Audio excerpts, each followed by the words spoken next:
South African President Cyril Ramaphosa has warned against blaming migrants for the country's economic pain.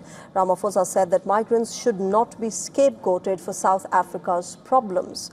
While acknowledging the challenge of illegal immigration, Ramaphosa said that South Africa's problems are largely homegrown and they must be addressed by the government and its citizens. The responsibility for enforcing immigration laws rests with the state and the state alone.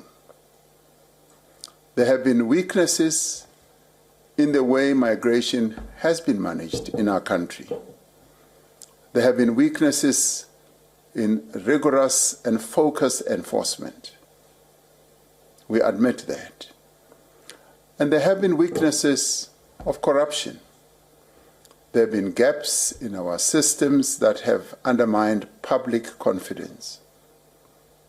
South Africans are entitled to expect better. As Africa's largest economy, South Africa continues to attract migrants seeking work and safety. However, rising economic pressures and political tensions ahead of November's municipal elections have fueled calls for stricter immigration controls. Many African nations have strongly condemned anti-immigrant violence in South Africa.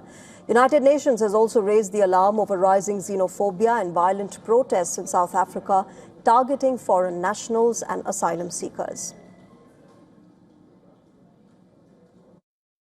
Our correspondent Carl Denongmu has sent us this report from Johannesburg. Take a look. President Cyril Ramaphosa has urged South Africans not to be misled by leaders of anti-migrant protests or the 30th June deadline, warning against efforts to destabilize the country. He also reiterated that migrants should not be blamed for South Africa's economic challenges. His remarks come amid rising anti-immigrant protests, some of which have turned violent. Meanwhile, the government has dismissed claims by WHO Director General that 10 foreign nationals were killed during the latest unrest. This is Carl Denongmu from Johannesburg, South Africa for WION World is One.